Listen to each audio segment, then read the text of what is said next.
সন্ধ্যার পর প্রিয়া কোচিং করে বাসায় আসার জন্য রিকশার জন্য অপেক্ষা করছে, কিন্তু কোনো রিকশা নেই। তাই হেঁটে বাসায় আসতে লাগলো।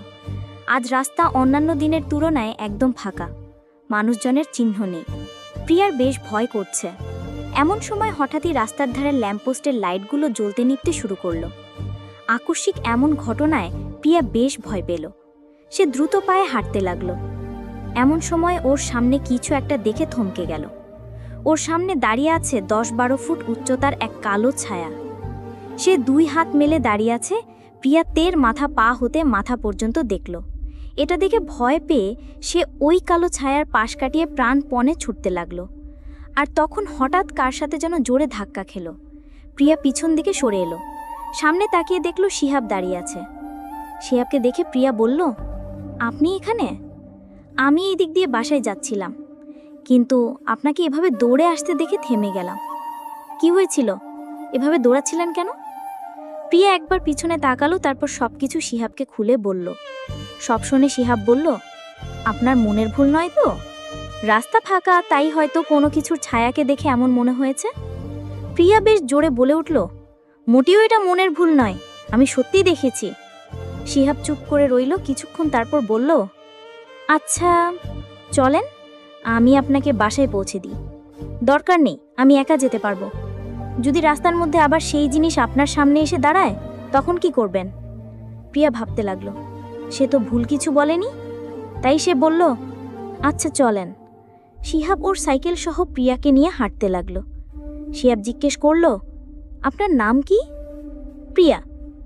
ও আচ্ছা, আপনার নাম শিহাব? কি করে জানলেন? ইউটিউব থেকে।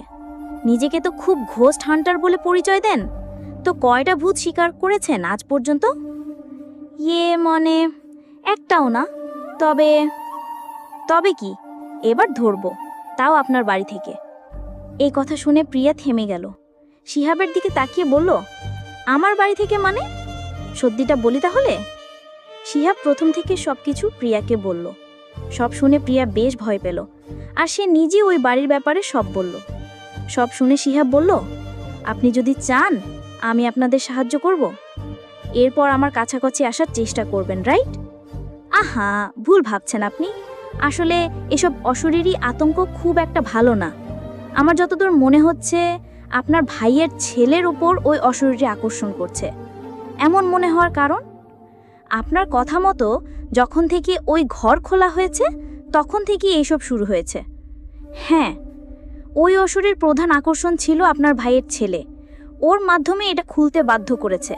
এখন যা করার তাড়াতাড়ি করতে হবে, নয়তো অনেক দেরি হয়ে যাবে। প্লিজ কিছু একটা করুন, কারণ আমি চাই না আমার ভাতিজার কোনো কিছু হোক। ওকে খুব ভালোবাসি আমি। চিন্তা করবেন না, আমি আমার সাধ্যমতো চেষ্টা করব। এর মধ্যে 2-1 ফোঁটা বৃষ্টি পড়তে শুরু করলো। তখন শিহাব প্রিয়াকে বলল, আপনি আমার সাইকেলে উঠে বসুন, আপনাকে তাড়াতাড়ি বাসায় পৌঁছে দিই। বৃষ্টি এলে ডা ভিজে যাবে। এখন বৃষ্টিতে ভিজলে সমস্যা, জ্বর আসতে পারে। না, আমি চড়ব না। যদি ফেলে দেন? পড়বেন না, একবার উঠে তো দেখুন। অনেক বলার পর প্রিয়া শিহাবের পেছনে সাইকেলে উঠল। শিহাব সাইকেল চালাতে শুরু করলো। প্রিয়া আগে এইভাবে সাইকেলে কখনো উঠেনি, তাই বেশ ভয় লাগছে। তাই সে এক হাত দিয়ে শিহাবের কাঁধ স্পর্শ করতে সে বেশ কেঁপে উঠল। প্রিয়া কিছু বলল না। তখন শিহাব বলল, আমার অনেক ইচ্ছা প্রিয় মানুষটিকে নিয়ে এরকম বৃষ্টির মধ্যে সাইকেলে করে ঘুরে বেড়ানোর। তো বিয়ে করে নেন। হয় না তো, যাকে পছন্দ করি হয় তার বিএফ থাকে, নয়তো বিয়ে হয়ে যায়। হ্যাঁ, অদ্ভুত। আপনার সাথেই এমন কেন হয় জানি না। আপনারও মেবি বিএফ আছে। না, আমি পিওর সিঙ্গেল। এসব প্রেম বিয়ে আমার ভালো লাগে না। কেন? এমনি সিঙ্গেল লাইফ নিয়ে বেশ মজাই আছি। সেম। তবে যাই বলেন না কেন, আমরা যতই বলি যে সিঙ্গেল লাইফ বেস্ট, তারপরও আমরা প্রত্যেককে দিন শেষে কারো শূন্যতা অনুভব করি। ঠিক বলেছেন। শিহাব প্রিয়ার বাড়ির সামনে এসে থামল। প্রিয়া সাইকেল থেকে নেমে বলল, ধন্যবাদ। আর হ্যাঁ, কালকে সময় পেলে একটু আসবেন কেমন? ঠিক আছে, সাবধানে থাকবেন, আর রাতে রুম থেকে বের হবেন না, বাইরে যতই কিছু হয়ে যাক। প্রিয়া বাড়ির মধ্যে চলে গেল। আর তখন শিহাব দেখল বাড়ির ছাদ থেকে একটি ছায়ার মতো কিছু একটা সরে গেল।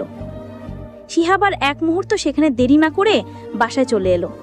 বাসায় আসতেই মাহিন বলল, এত দেরি হলো কেন? প্রিয়ার সাথে দেখা হয়েছিল। এই বেডি আবার কি? ভূত বাড়ির সাদা পরী। ও বাবা, নাম তো জোস। তো কি বলল শুনি? কাল ওদের বাসায় যেতে হবে, ওরা অনেক সমস্যায় আছে। তুমি যাও তোমার শ্বশুর বাড়ি, আমি যাবো না। তোর যেতে হবে না, এখন তুই আমার এনায়েত চাচার নাম্বার খুঁজে দে। এনায়েত চাচা ছাড়া কেউ সাহায্য করতে পারবে না। মাহিন বেশ খোঁজাখুঁজি করে ডায়েরির ভিতর থেকে একটা নাম্বার বের করলো। শিহাব সেই নাম্বারে কল দিতেই রিসিভ করলো। শিহাব বলল, কেমন আছেন চাচা? ভালো আছি, তুমি কেমন আছো? ভালো। আমার একটা সাহায্য করতে হবে। কি? শিহাব প্রিয়ার বাড়ির ব্যাপারে সব বলল। সব শুনে এনায়েত বলল, কাল ওই বাসায় আগে যাবে, তারপর ওই রুমের ছবি তুলে আমায় দেখাবে, তারপর আমি সেখানে যাব, এর আগে নয়। ঠিক আছে, এখন রাখছি। প্রিয়া বাসায় আসার পর দেখলো ট্রিনা চুপ করে ওদের রুমে ইমরানকে নিয়ে বসে থেকে টিভি দেখছে।